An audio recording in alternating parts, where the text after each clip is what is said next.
सब कुछ देखते हुए अपने एक रेरा एक्ट आया था मई 2017 के अंदर।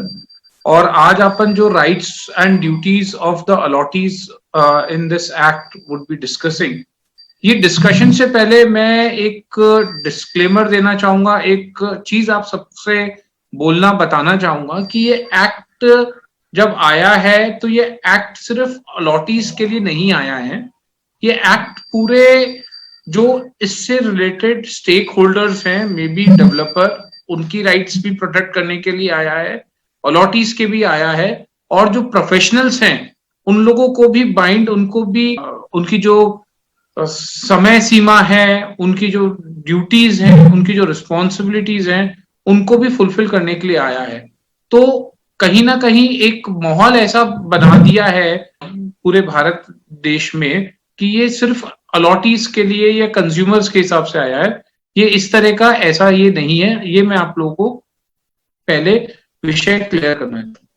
अब अपन जो अलॉटीज की जो अपना आज का विषय है, जिसके अंदर अपन को अलॉटीज के बारे में स्पेसिफिकली डिस्कस करना है, उसी के बारे में अपन आगे चलते हैं और उस विषय को अपन डिस्कस करते हैं। सो मूविंग फॉरवर्ड, क्या हो रहा था कि अलॉटीज को माल बेच दिया जाता था, उनको दिखा दिया जाता था, लेकिन जब जिस दिन वो पोजीशन के लिए आते थे, जिस दिन वो अपना एक्चुअल प्रॉपर्टी को लेने आते थे, उस दिन उनको कुछ और चीजें दिखती थी, कुछ और उनका लेआउट्स मिलता था।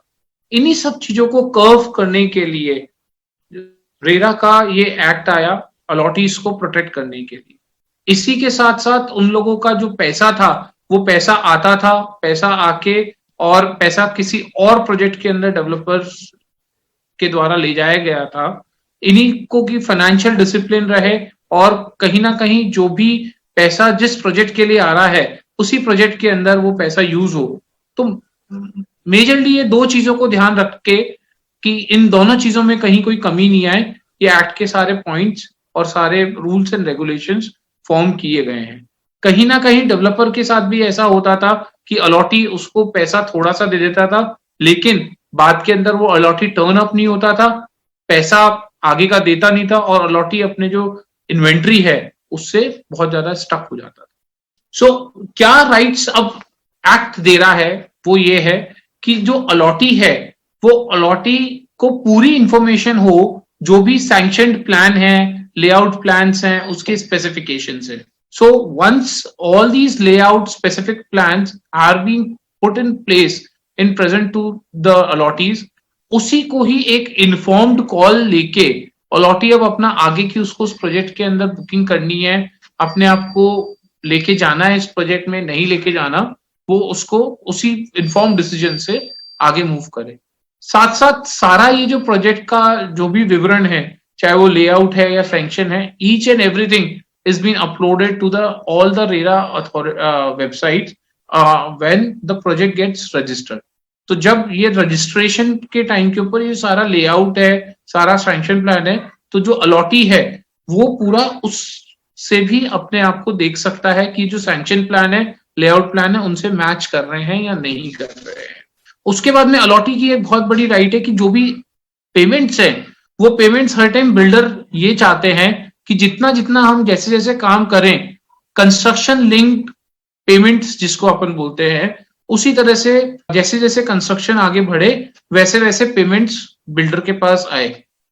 तो अलॉटी को ये पूरा राइट है कि उसको जो कंस्ट्रक्शन कितना कंप्लीट हो गया है, किस टाइम पे कितना होने वाला है, उस पूरी चीज की इंफॉर्मेशन मिले, उसका विवरण मिले। अपना जो टाइम, जिस टाइम के ऊपर उन्होंने बोला है कि हमें इस टाइम पे पोजीशन मिलना है, उसी टाइम के ऊपर अलॉटीज को एक पोजीशन देने की जो रिस्पॉन्सिबिलिटी है डेवलपर की, वो रिस्पॉन्सिबिलिटी हो और अपना वो जो पोजीशन है वो उसी टाइम अनुसार अपना पोजीशन ले। इसके अलावा अगर कोई भी ऐसा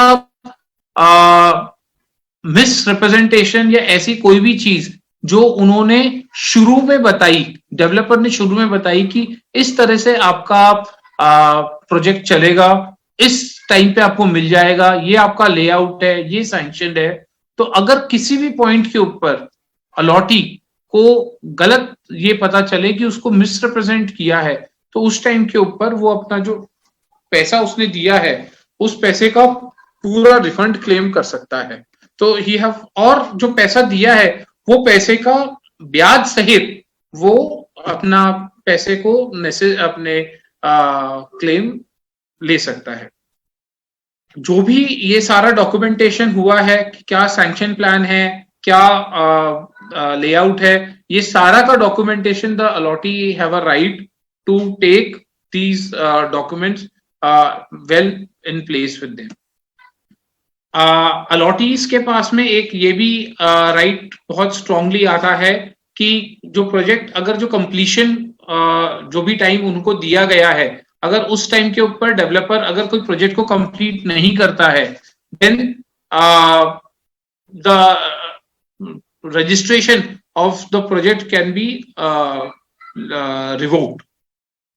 अगर कोई भी स्ट्रक्चरल डिफेक्ट, पोजीशन ले लिया है, पोजीशन लेने के बाद में अगर कोई भी स्ट्रक्चरल डिफेक्ट ऐसा महसूस होता है कि स्ट्रक्चरल डिफेक्ट है, तो 5 साल तक अलॉटी जो डेवलपर है उसको बता सकता है कि ये स्ट्रक्चरल डिफेक्ट है। ऐसा नहीं कि कन्विंस हो गया है तो वो स्ट्रक्चरल डिफेक्ट क्लेम नहीं कर सकता, वो उसके बावजूद भी अपना क्लेम कर सकता है। और जो डेवलपर है उसकी रिस्पॉन्सिबिलिटी होगी कि विद इन 30 डेज वो जो भी स्ट्रक्चरल डिफेक्ट है उसको रेक्टिफाई करे। स्ट्रक्चरल डिफेक्ट का वर्ड बहुत ज्यादा इलैबोरेटेड है, बहुत बड़ा है। इसकी जो अंडरस्टैंडिंग मेजरली है वो ये है कि जो स्ट्रक्चर के अंदर खराबी है, अब अपन बोले कि पेंट हुआ है और पेंट के अंदर पपड़ी आ गई है, लेकिन वो पपड़ी पेंट में जो आई है वो कहीं ना कहीं जो अलॉटी है, जो यूजर है, वो ढंग से उस चीज को यूज नहीं कर रहा, उसके कारण आई है, तो वो स्ट्रक्चरल डिफेक्ट नहीं हो सकता है। तो ऐसी चीजें जो स्ट्रक्चर से रिलेटेड है वो ही इस क्लॉज के अंदर कवर होगी। और ये जो क्लॉज में कवर हो रहा है वो अलॉटी का खुद का पर्सनल प्रॉपर्टी जो फ्लैट रह रहा है वही नहीं, जो कॉमन एरियाज हैं वो कॉमन एरियाज भी इसमें कवर होंगे। और ये कॉमन एरियाज का जो क्लेम है वो एसोसिएशन है वो डेवलपर से क्लेम कर सकती है। इस क्लेम के अंदर डेवलपर है, उस डेवलपर को ड्यूटी बाउंड है कि अगर ऐसा कोई भी स्ट्रक्चरल डिफेक्ट जो उसकी नॉलेज में आता है तो उसको 30 डेज के अंदर अंदर रेक्टिफाई करना होगा।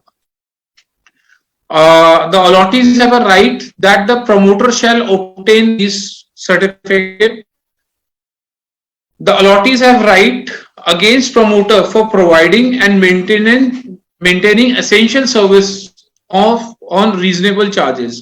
कई बार क्या होता है कि कुछ अलॉटीज आ गए हैं लेकिन जो कॉमन एरियाज हैं वो एसोसिएशन नहीं होती है। ऐसे एक्ट के अंदर there is an ruling that whenever 50% और more project is sold the formation of allottee should start with.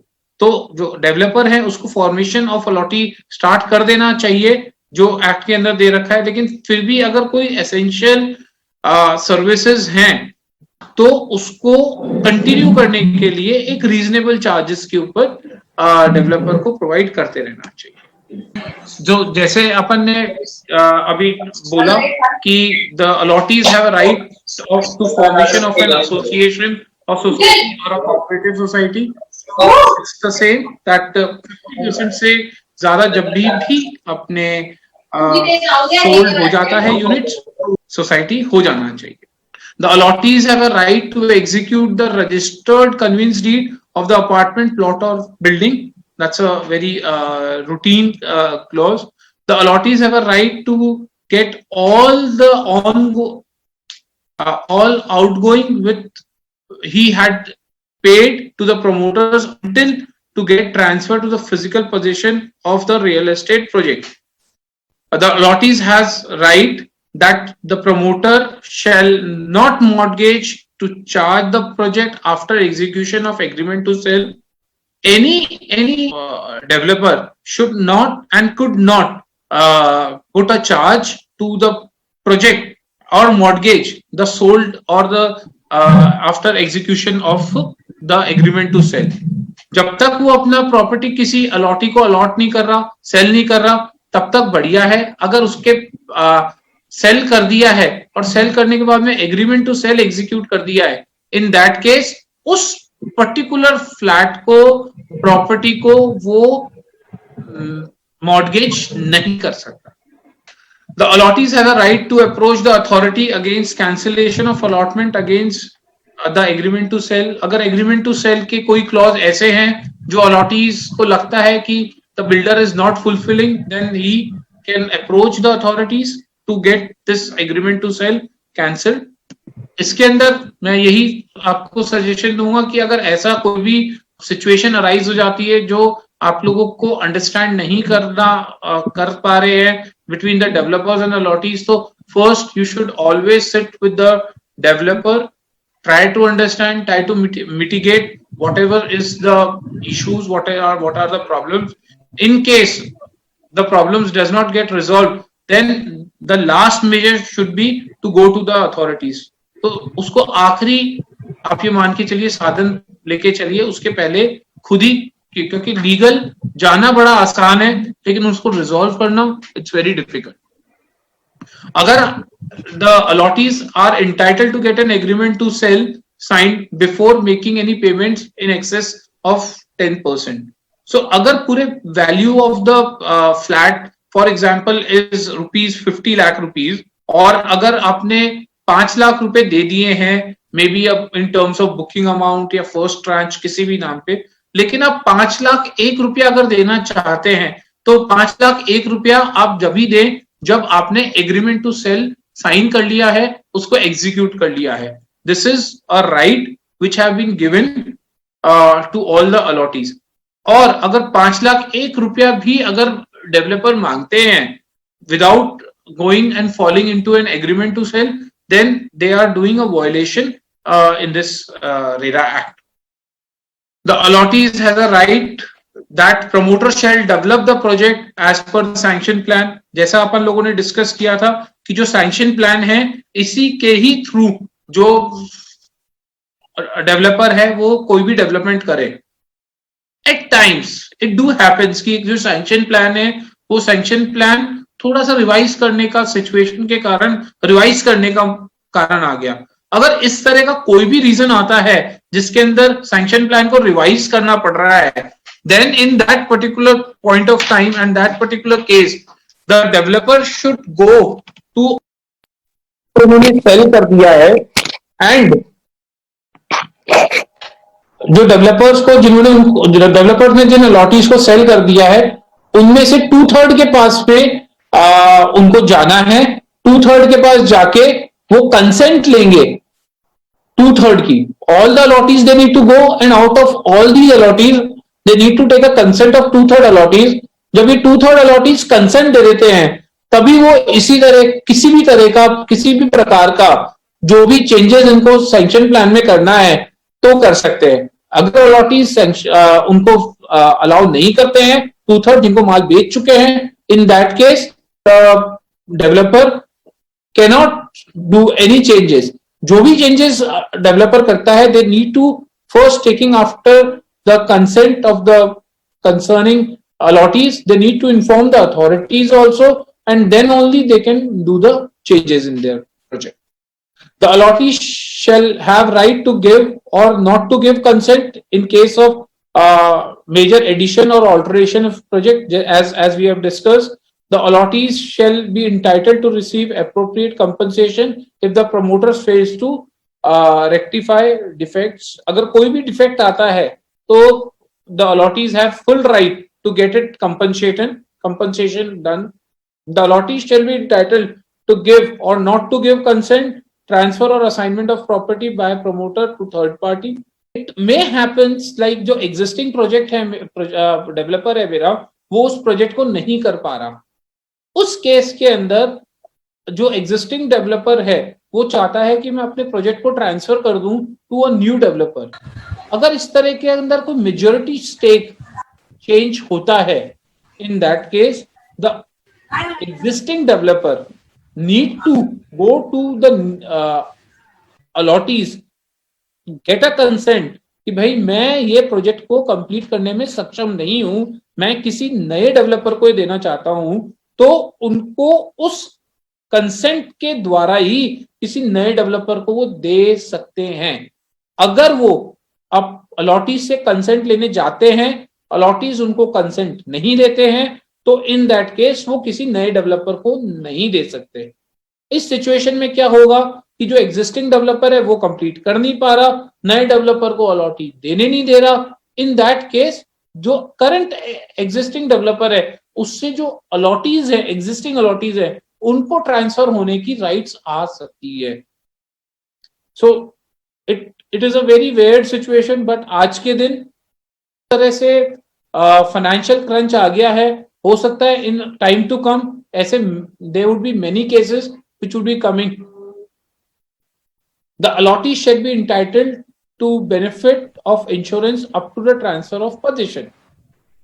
So जो भी प्रॉपर्टी डेवलप हो रही है, सारे जो डेवलपर्स हैं जो प्रॉपर्टी डेवलप कर रहे हैं, उनको when the government notifies, the state government, the state authority notifies in the rules that they need to take a insurance, then at that particular, after that particular point of time, सारे जो projects हैं उनको अपना insurance करना पड़ेगा, और insurance is a compulsory thing, so that जो allottees ने अपना पैसा लगा।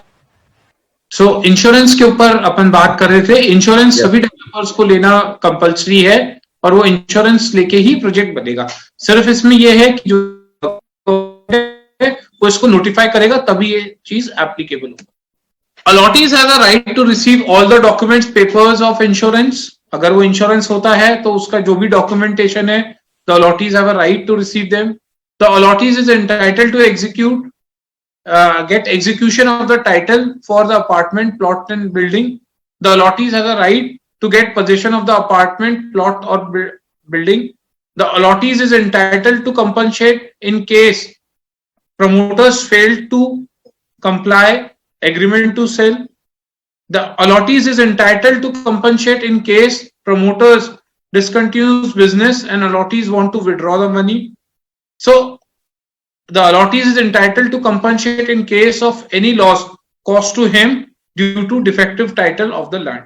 सभी क्लॉजेस का एक बहुत सिंपल समरी ये है कि जो भी मेरे को शुरू के अंदर कमिटमेंट हुआ था फ्रॉम द डेवलपर, अगर किसी भी कमिटमेंट के अंदर कोई भी डॉक्यूमेंटेशन एग्जीक्यूशन के अंदर कहीं भी कोई भी गैप आता है, for all these matters I would be as an allottee would be entitled to get compensated. मेरे को हर ऐसे कोई भी रीजन फॉरवर्ड जिसके अंदर मेरी कोई गलती नहीं थी, गलती हुई है डेवलपर से, उसके अंदर रखूंगा कंपनसेशन का, और मेरे को वो जो कंपनसेशन है वो पूरा कंपनसेशन मिलेगा। और उस कंपनसेशन का जो लास्ट उपाय है और आखिरी उपाय है वो ये है कि मैं अपना जो पैसा है वो पैसा विड्रॉ कर सकता हूं from the particular project where I have booked my unit. जैसे अपन ने बात किया, the allottees has a right to get interest at the same rate at which he is required to pay interest to the promoter. The allottees is right to file complaint before the adjudicating officer for enforcement of his right. The allottees has a right to make appeal against the order of the allottees, against the authorities or the adjudicating officer.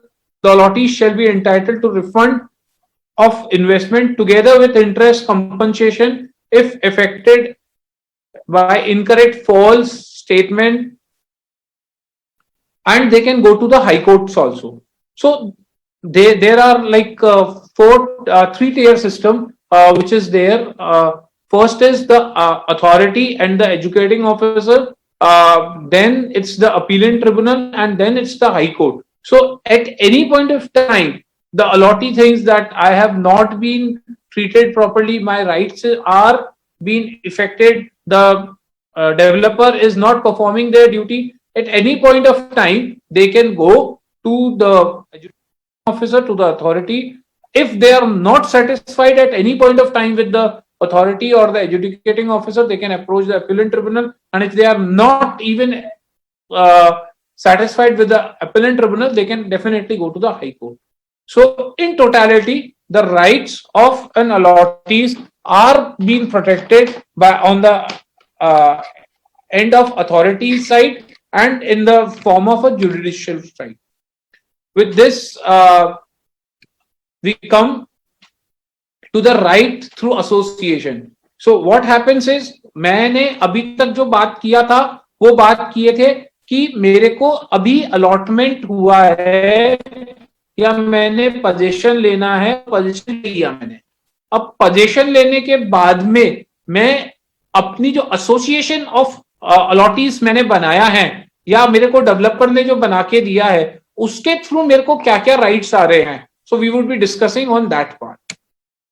So as we have discussed कि अगर ऐसा लगता है कि जो existing developer है वो काम नहीं कर पा रहा, वो पोजीशन नहीं दे पा रहा, सो इन दैट केस अगर अपन उसको अलाउ करते हैं कि आप किसी थर्ड सेकंड डेवलपर को ले लीजिए और वो कंप्लीट कर देगा तो वो बहुत ही बढ़िया है। अगर अपन को लगता है कि जो आने वाला है वो भी नहीं सक्षम होएगा, वो भी अपन लोगों को डेवलपमेंट करके नहीं दे पाएगा, so in that case we can take the project in our hand. ऐसा जरूरी नहीं कि वो डेवलपर ही बना के देगा, अपन उस डेवलपर से अपनी एसोसिएशन के थ्रू अपना जो ये प्रोजेक्ट है वो अपने पास में ले सकते हैं और उसके बाद में we can move forward to complete this project.